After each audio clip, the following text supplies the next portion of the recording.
একটি দল দেখছেন সারা দেশে বিভিন্নভাবে সন্ত্রাসী কার্যক্রম শুরু করেছে। জামাত ইসলামের একজন উপজেলা সেক্রেটারিকে হত্যা করেছে, তারা ভোট কেন্দ্র দখল করার, সিল মারার এই ধরনের পরিকল্পনা করছে।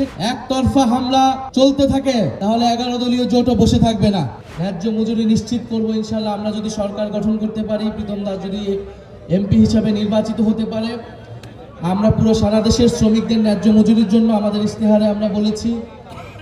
এবং আমাদের প্রধানত শিক্ষা, স্বাস্থ্য এবং কর্মসংস্থান তিনটি সেক্টরে আমরা সবচেয়ে বেশি গুরুত্ব দিব, যাতে আমাদের শিক্ষা ব্যবস্থায় জিডিপির 5% বরাদ্দ থাকে, আপনারা যাতে স্বাস্থ্য সুযোগ সুবিধা পান এবং তরুণদের যাতে কর্মসংস্থান নিশ্চিত হয়। জেলায় জেলায় যাতে IT centre, skill training centre তৈরি হয়, সেটা আমরা নিশ্চিত করব। এবং আমরা যেটা বলতেছিলাম যে আপনারা 16 বছর পরে ভোট এবং এই ভোটের সাথে আছে গণভোট, আপনারা অবশ্যই বিচার বিবেচনা করে ভোট দিবেন। কারো মিথ্যা প্রতিশ্রুতি প্রতারণায় আপনারা বিভ্রান্ত হবেন না।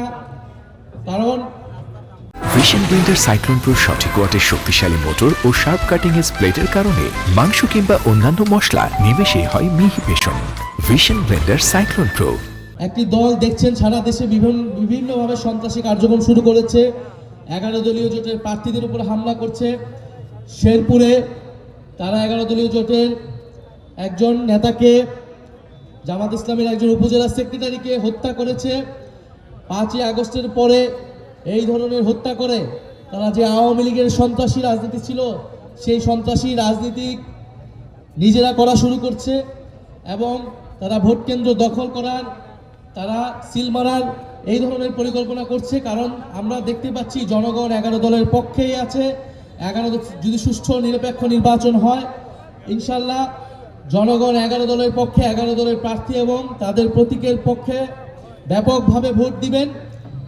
ফলে সেই ভোট, সেই জনজোয়ারকে ঠেকানোর জন্য, আতঙ্ক তৈরি করার জন্য, সন্ত্রাস তৈরি করার জন্য তারা বিভিন্ন জায়গায় হুমকি ধুমকি, হামলা ইত্যাদি শুরু করেছে।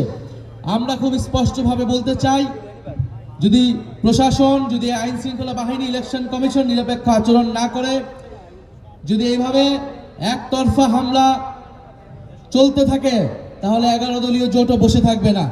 এই সকল হামলার জবাব দেওয়া হবে ইনশাল্লাহ 12ই ফেব্রুয়ারি ব্যালটে।